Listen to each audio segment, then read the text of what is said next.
People can argue all day about the climate. They can argue about why did it snow so much in Seattle a couple weeks ago, and that's cold. So what the heck's with this warming stuff? And, all these things. But the three things I want to highlight: carbon dioxide. There's really no plausible answer or counter for the facts of what's happened in our atmosphere, particularly in the last 100 years, and accelerating. These carbon dioxide levels are levels that scientists can measure these things going back for eons, and they've never been as high, and they're climbing rapidly. So, second thing, temperatures. Again, this is hotly debated, but when we're seeing year after year the data that shows that global temperatures are rising steadily, there's something going on here, right? Another thing that I've done a lot with in my career, water, the frozen variety, particularly ice. And having been to places where there's a lot of ice, or used to be, in the Arctic, in the Antarctic, places like Greenland, I've seen firsthand what's happening. And that ice is disappearing from solid form, turning into liquid, and where's it going? Into the oceans. And those oceans are rising, in many cases seemingly imperceptibly, but steadily. And there's a lot of ice that's yet to melt, but it's coming on at a very, very high rate. So these are three facts of life for me that I think are pretty indicative of the challenge we face, and we've got to do something about it. And what should we do about it, seems to me? Again, pretty simple to talk about, much more difficult to initiate and to get moving, but the number one thing is leadership. We need people to stand up and take charge of the problem, not give it to somebody else or blame somebody else. It's we need to take action. We need people with courage, with initiative, that are going to stand up and say, we got a problem, let's figure out how to deal with it. Second thing is we need cooperation. So the political dimension of, I live just outside the Beltway in D.C., and it's pretty bad. And that is not the atmosphere that's going to result in effective solutions, it seems to me. And the other thing is, taking a bigger picture here, the common good, not just of ourselves, our own individual things, but what's really good for people writ large. And if we work in these three areas, it seems to me we could get a pretty good head start. What should we do? Let's go look at the causes of why we're having problems. There's no doubt about it. Population growth, it's increasing.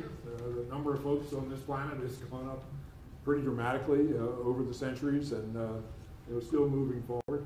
And the technological advances that we've made that have made our lives so much better in so many ways, but there's no free lunch, is there? And so there's a cost to this. And so the automation, the machinery in particular, has generated and continues to generate large amounts of carbon dioxide and other pollutants in the air. And there are two things, by the way. We tend to, I think, get focused on the carbon dioxide. There's another major factor here, and that's particulate matter. The scientists can explain this better than I. But the particulates in the air are particularly damaging to this ice issue, because these little particles, carbon is what color usually when you see it? Black. And the black absorbs light and absorbs heat, and when that's touching on, you know what happens. So we need to address these factors. Population growth is kind of what it is. That's a pretty big issue, but recognize that it's growing. So what are we going to do about it? Seems to me that increasing populations demand more things. And most of the things in the world today are powered by energy, and so energy growth and consumption are way up. Does it have to be this way? I don't think so. I think we could do a tremendous amount of good in curbing our energy needs and desires. So that's one thing we could do. The second thing is the explosion of vehicles around the world, the cars and trucks and things that we love to motor around in, are still polluting. They're still burning mostly fossil fuels, and that's a huge thing. So there are two things we could jump on right away and do something about it. So I would recommend that we get hot, get doing it.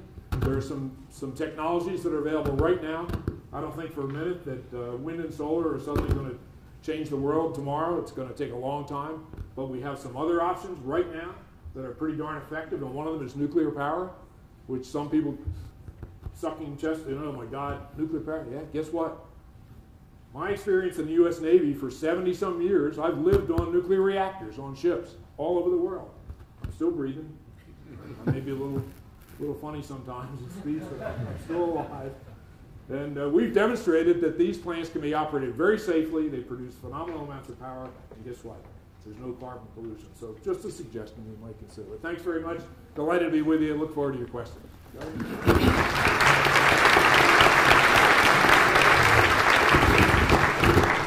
Governor Inslee, I think we just heard a challenge from Admiral Fallon for our public leaders, so it's your turn.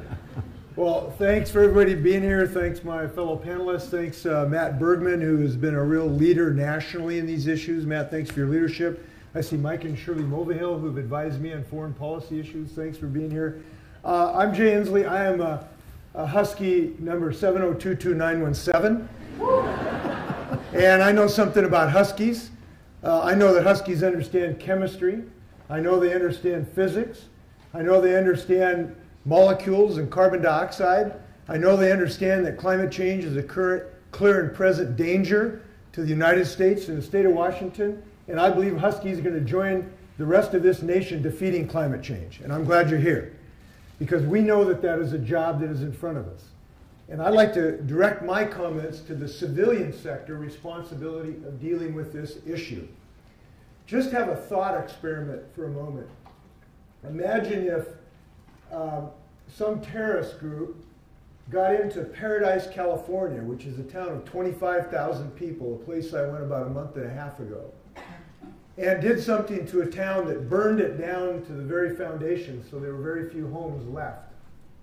So that when I went there a month and a half ago, drove through in the dark, it looked like an apocalypse movie in a Hollywood set when there was nobody there. This is a town of 25,000 people, and 80 plus people lost their lives.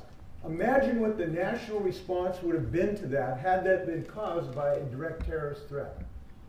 Well, we have today a threat that is causing terrible results of this nature across the United States, and that's climate change.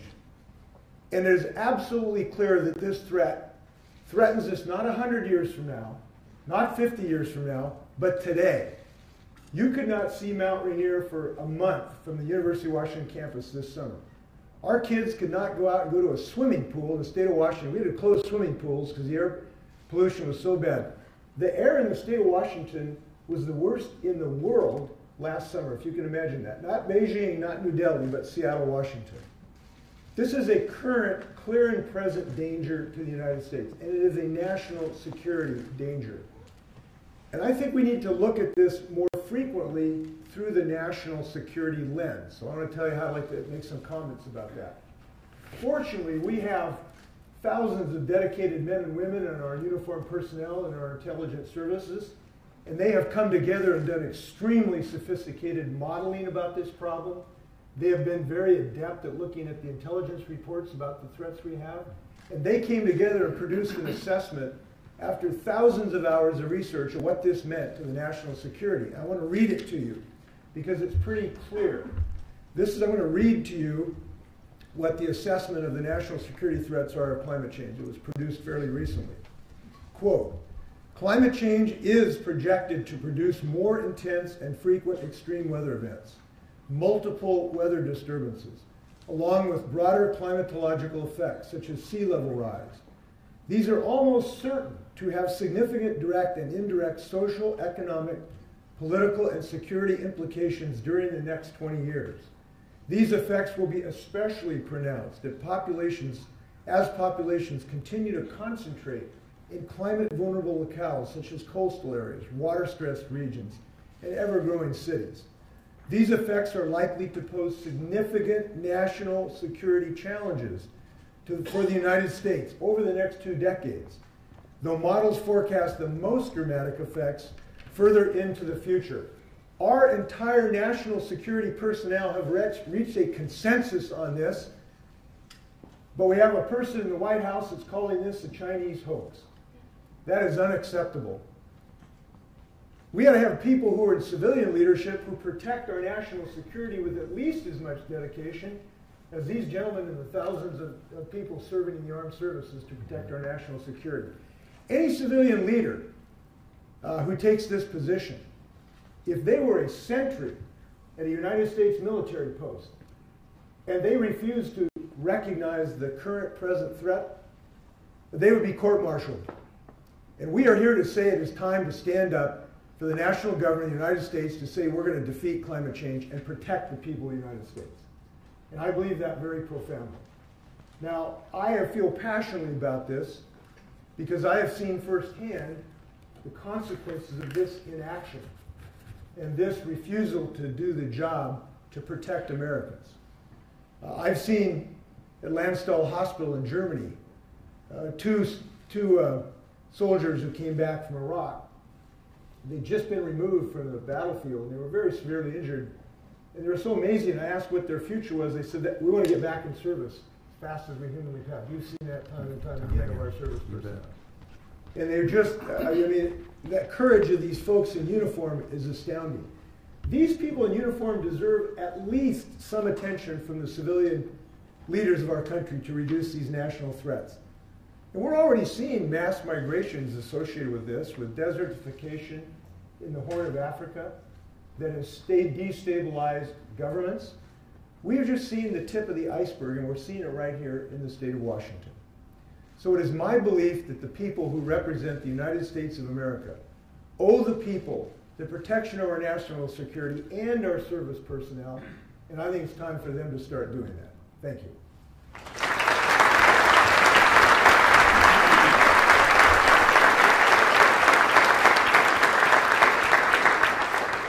So it's my turn to ask a few questions, and I want to go back to Governor Inslee and ask a particular question. If I'm a citizen of the state of Washington, I hear a lot of noise in the news about climate change.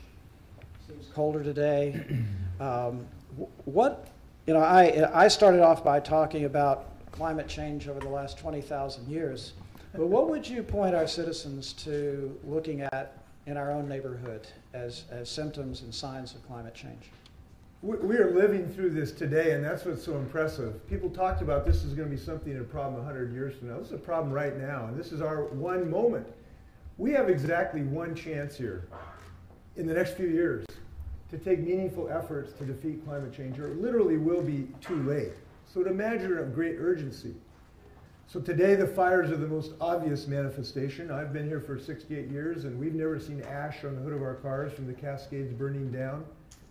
And the Cascade Range, particularly pine forests, are just explosive right now because of drought, beetle kill precipitated by climate change, extreme weather events. We are seeing changes in our snowpack, which could affect our agricultural industry that depends on irrigation and skiing. We are seeing the potential extinction of our salmon runs, both because of heat and other habitat loss. We lost about 150,000 salmon in the Columbia River simply because it was too hot. Think about this. Our rivers last summer were too hot. They didn't boil fish, but they killed them directly just because of those heat effects. We are seeing our children wheezing. If you see a child wheezing in an asthma attack, it strikes you as something we ought to be concerned about. And we're seeing increasing rates of asthma associated with particulate matter that comes from burning fossil fuels.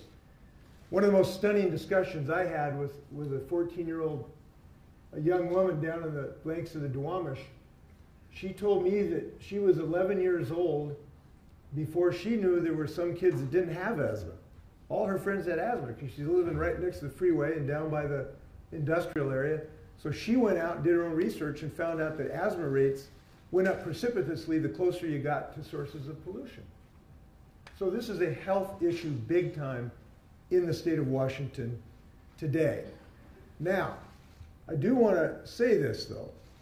This is a moment of great peril, but it is also a moment of great promise because we have the ability to change our economy to run on clean energy because we are doing it right here at the University of Washington and Washington State University. I established the Clean Energy Research Lab that's just down around the corner here. And they're doing some fantastic research in battery research and solar panels and the like. Cougars are doing great research into biofuels. We've already flown a Boeing 737 on biofuels, and we've flown some F-18s on biofuels, if I'm correct. So through research and development, through deployment, we can tame this beast. And I remain optimistic about this because you know what? Like Winston Churchill said, victory is the only option because without it, there is not survival. That's why we're going to tame this beast and beat climate change.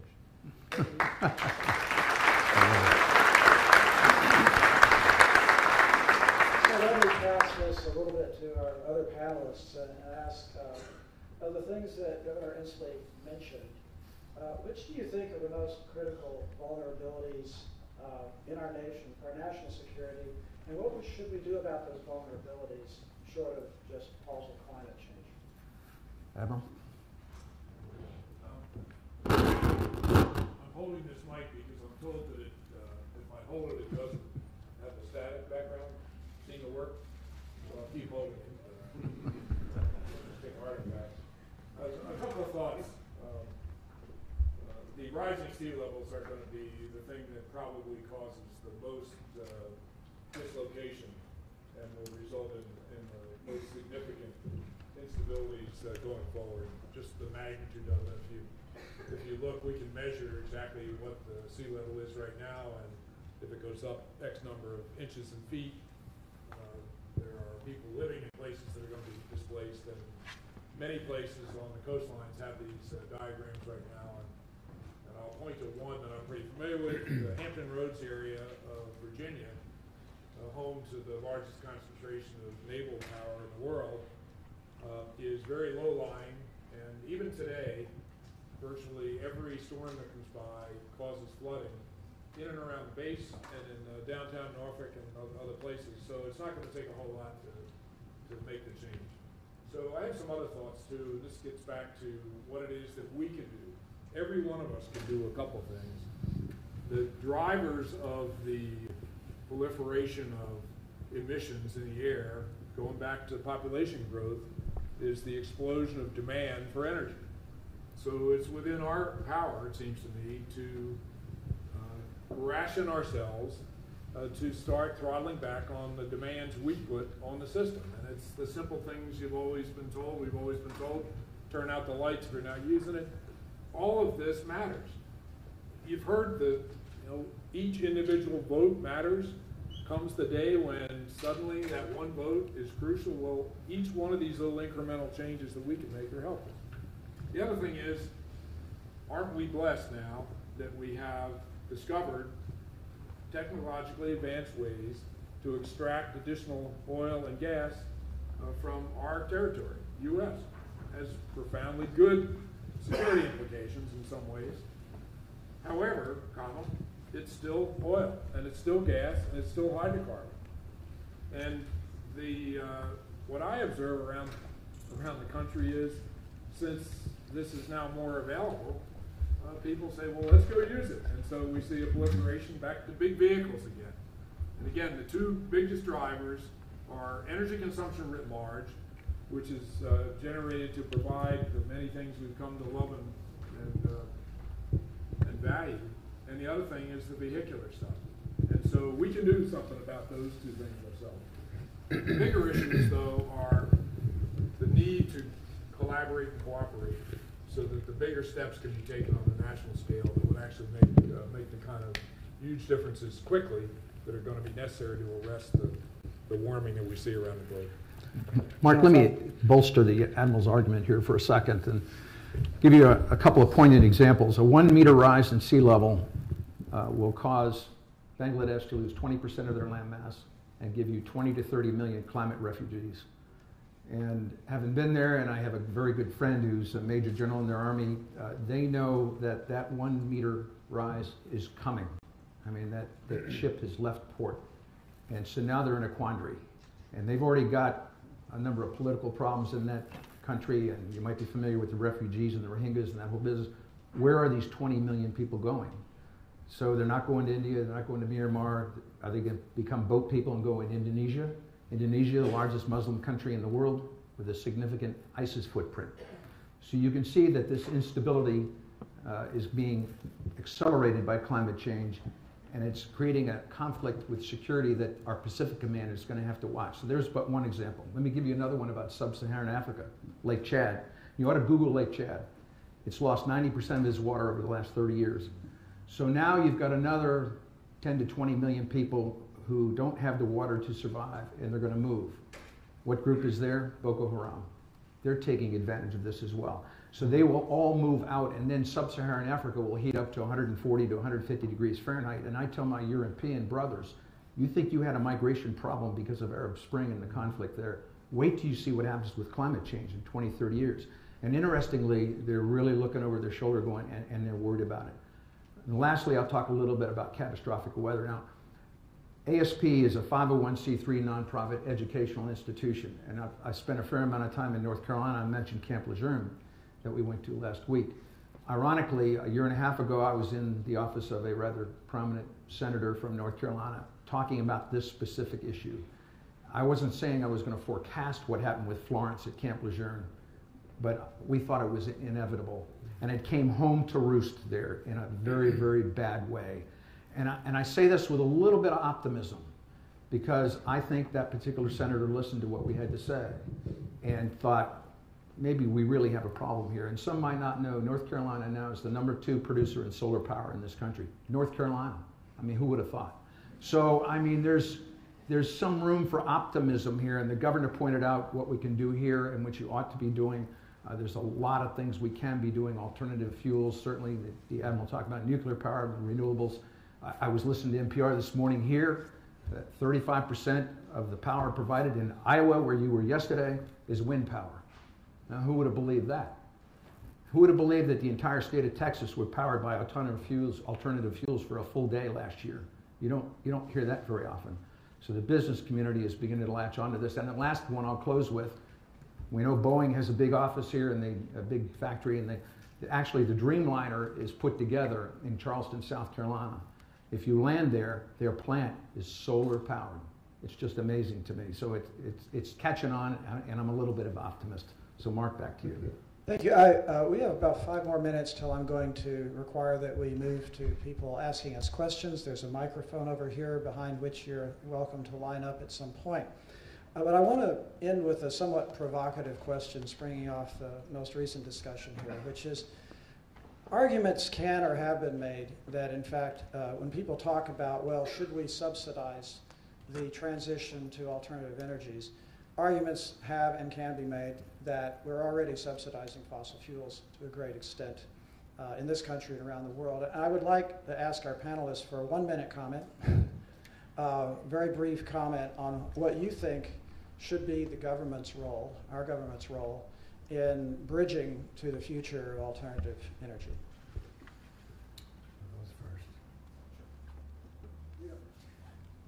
First off, we should stop subsidizing fossil fuels. We should no longer... That subsidy has been wildly distorting and is promoting the continuation of a climate change threat to the United States of America. And it has also chained our political system to the wheel of fossil fuels. So we have to stop subsidizing fossil fuels. What we need to do nationally is what we're doing in Washington State. And here's some good news. Huskies and Cougars and Vikings and Wildcats are working together down Olympia right now doing some really good policies. We've passed our renewable portfolio standard. That's built a $6 billion wind industry. We now passed a bill just the other day out of the Senate that guarantees us 100% clean electricity in our electrical grid. I'm happy about that. We've got a bill to ban superpollutants that is moving forward. We have a bill to require cleaner fuels in our transportation system. We are leading the nation in the use of electric cars, and I've got a spiffy little blue GM Bolt in my driveway built in Orion, Michigan. Washington State is moving the needle on this because we're a forward-looking, optimistic people. And optimism is really power. There's 2 powerful energy sources that are very important for us to think about right now. One is optimism in our ability to invent, create, and build, but the other is perseverance. And we've got a handicap in the White House right now, but I want to encourage everybody here to become engaged in this effort in some way. because you will be productive personally. I started where you were. I was here in 1971 studying energy policy. I hope you get involved in this mission statement. Thank you. Well, Mark, you might know that the transportation sector has overtaken the energy sector now as the #1 polluter in the country. And you might say, well, why is that? It's because now we're shifting from coal, and natural gas has come in as the bridge fuel, and most of your coal plants are now being shut down. So as a consequence, they're burning natural gas. Now, I'm not a fan of burning anything, but I'd rather burn natural gas than burn coal. And there is no such thing, in my opinion, as clean coal. So we're starting to get it on the energy sector, but that ought to be the bridge to renewables in the long run. And there are other ways: nuclear, there's fusion, there's fuel cells. There are alternative ways we can study that. On the transportation sector, here we go and abandon the corporate adjusted fuel economy standards here that were implemented in the last administration, which is just absurd when at the time the auto industry said, hey, we can make cars that will do 35 and 40 miles a gallon. They know it, and they can do that, but we're abandoning that. And then lastly, of course, is the Paris Accord. I mean, we were signatories to it. We've now going to pull out of it theoretically, well, not theoretically, he said, as we're leaving. Here, virtually every other country in the world has signed up the Paris Accord, but us. Where's our leadership on this issue? So we need to get back on board with that. Mark, to go back to your first question, the original question, what's my opinion about subsidizing? This is what government's about, it seems to me, and the three renewable sources of energy today, nuclear, wind, and solar, are all subsidized and will continue to need to be subsidized, it seems to me, to really have the effect that we want them to have. And this is the role of government. Go back to my prescription. You need leadership. You need people that are willing to stand up and say, this is the way it is. We need to spend money for certain things. This is a good thing. Touches the other point. They need cooperation. The way our government's set up, you need both parties to work together.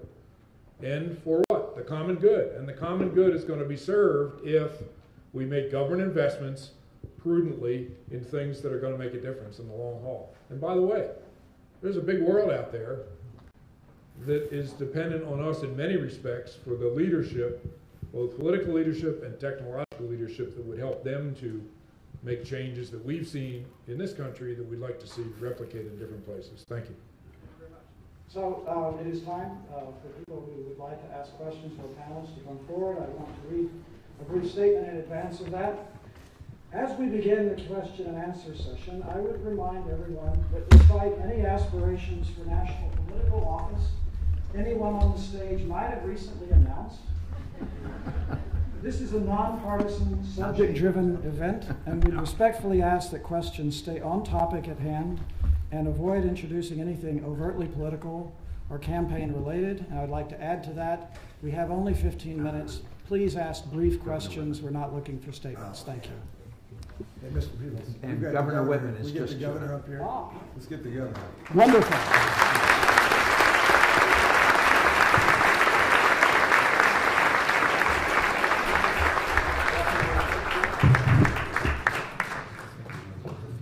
Governor Whitman has arrived.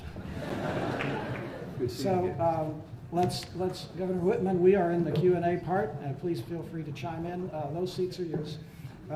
And we'll have our first question. Thank you. Is this on? Okay. I'm going to try and keep the question prefacing to a minimum, but I just want to thank the Jackson School and the Jackson Foundation and say, as a fellow Ingram alum, it is an extra honor to hear from you all today. So I am part of a group that is studying energy and climate change. We're doing our Jackson School task force right now.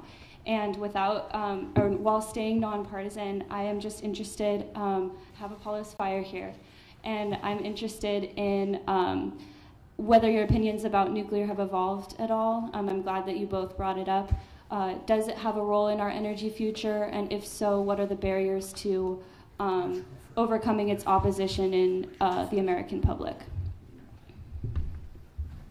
Christy, I'll let you take this one on first.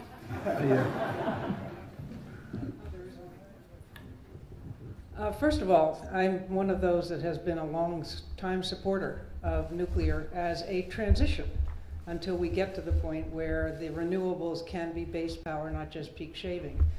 I think one of the biggest mistakes we see being made now around the world is the fact that we're closing them down. And unfortunately we are. This administration seems to like nuclear, but they don't like anything else. So, I mean, it's good they like nuclear.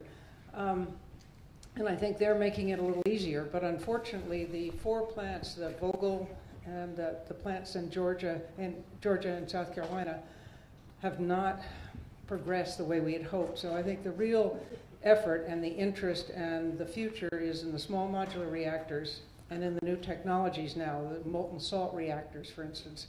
But the SMRs are smaller, they can be deployed more easily, they're very safe, they're cheaper to build, they can be built in somewhere else and then just placed in the city or the town and provide a power source for areas that have trouble getting to it, and they don't have to be on the grid in the same way that you have to link up both the solar and the wind. So I think we're seeing a difference in people looking at small modular reactors, but as far as an overall embrace of nuclear, that has not happened. Thank you. I want to remind everyone we have a hard stop at 4 o'clock. I want to accommodate as many different questions as possible. Do any of our panelists want to add to Governor Whitman's comments? Like, should it receive federal or local government support?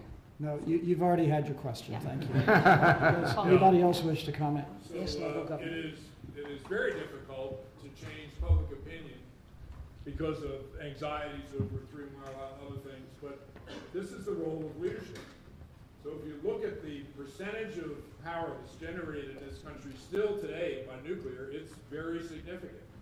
And you aren't going to just turn it off and throw it away, or we're going to see some lights go out. So it needs leadership, and it's not going to be done at the local level. This is something that needs to be done and led at the national level. So Governor Whitman, I couldn't agree more. There seems to be some talk, but I can tell you that in Washington there doesn't seem to be much action to implement these things that could in fact be very useful solutions, particularly in the near term.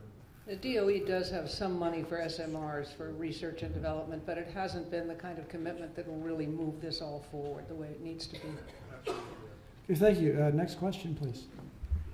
Hi, my name is Moya Chen. I'm a software engineer at Facebook. First and foremost, thank you to Governors Inslee and Whitman, as well as Admiral Fallon and Brigadier General Cheney for coming and speaking to us today. Necessary change does not happen without widespread support.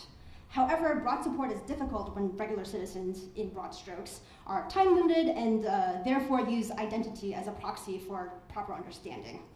So I have 2 questions. Firstly, for the panelists in general, how might we use identity, especially that of the military, to further support for issues surrounding climate change?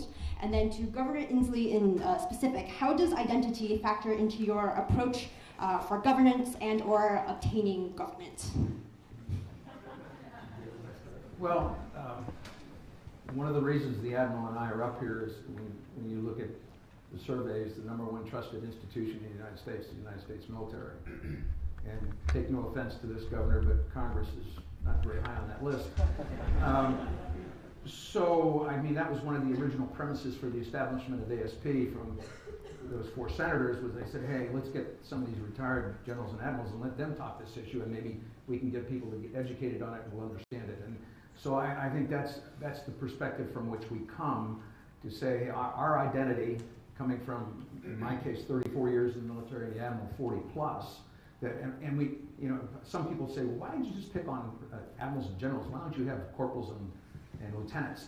And my answer to that is, well, when you get to the level that we've been all over the world. We've been deployed to virtually every area of responsibility. We've seen it at every echelon. We all have 4 or 5 years of graduate education. So it took that amount of time for us to see that and understand it and give a good opinion of it. So that's why where the identity comes in. I'll give you two comments. One, the individual identities are terrific because it represent huge diversity, and it's one of the strengths of our nation and population. So let's harness those identities for common good. And there's a common need here for which we need to get energized. We need leadership to start off, but we need people to pull their identities together. You mentioned the military. The most significant example that I can think of is that the individual men and women who serve this country put aside their individualities to serve the common good They represent people from all over, every walk of life, but they work together to get things done. And that's a great example, and that's one I can give you. Governor Inslee? Well, I'm a well-identified husky, but I still work with cougars to get things done. I even married one, so. But let me give you a serious answer to a serious question. I think that this isn't a perfectly identity issue, but one of the things we really have to be committed to while we are building a response to climate change is realize that is frontline communities, marginalized communities, frequently communities of color, of low-income means, that are the first victims of climate change. They're the ones living next to the toxic industrial areas and next to the freeways and low-lying areas that are going to be swamped because of sea level rise. They're the ones who aren't getting enough health care for their kids who have asthma and now more infectious diseases. So as we respond to climate change, I think it's really important, and as we transition to a clean energy economy, we don't have just a transition, we have a just transition that will make sure that everyone has access to the fruits of this new clean energy economy, and I think we ought to be committed to that. All right, thank you, panelists. I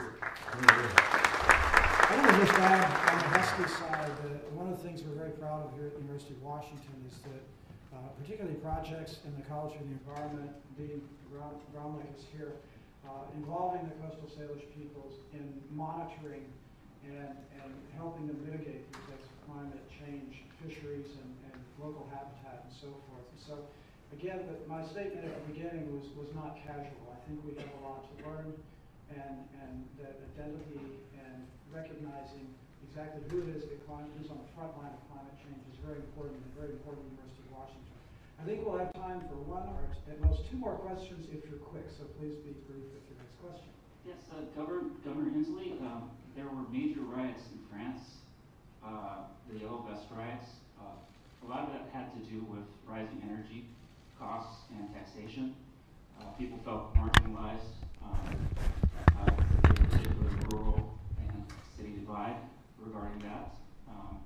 Any discussion on your part about the types of taxation, higher carbon prices for standard Americans? The pushback, I feel, for climate change in the current political climate is going to be average Americans who feel threatened by higher energy prices from the transition to a carbon-free future. Yeah, well, there's a lot of things going on in France, not just that issue you alluded to. But we are very fortunate because we have multiple ways to defeat climate change. We have multiple tools in the toolbox. It doesn't have to be just carbon pricing. And I would allude to the things we're working on now that are working through the Washington legislature right now. I'll give you an example. So we have a proposal to adopt a clean fuel standard that will require transportation fuels providers to provide cleaner fuels with less carbon pollution associated with them. We have proposals to help people get more access to electrify our transportation system. We have proposals to have better building codes so we can have net zero homes. You know, we got a big 6-story building at the Bullitt Center uses net zero. It's generating electricity on its rooftop. We have the proposal to get rid of super pollutants. So a carbon pricing system directly is not the only tool in the toolbox. And so we always, you know, when we make progress, if plan A doesn't work, you go to plan B and plan C, and that's what we're doing. And by the way, you all have the right to exercise your First Amendment to talk to your legislators about this subject too. They work for you, don't forget about that subject. So I'm actually optimistic about these policies, and I hope everybody is.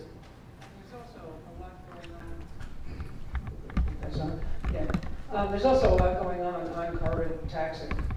The green tax on carbon that would put money back, give money back to taxpayers.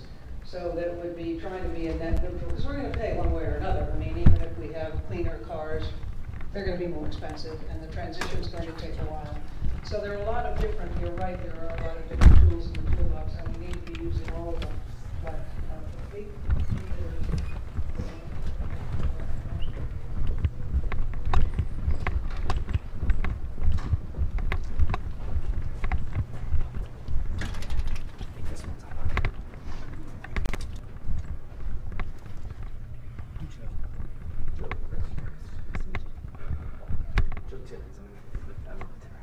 there a certain area? You know, I don't know. I think if we maybe whatever you think is best, I'll ask Tara, but I don't think Yeah, we have I just did. a designated spot. And I'm assuming the other cameras are going to be. Yep. As long as there's space for everybody, I think we're good. Okay. And if we need to move these tables back, we can do so.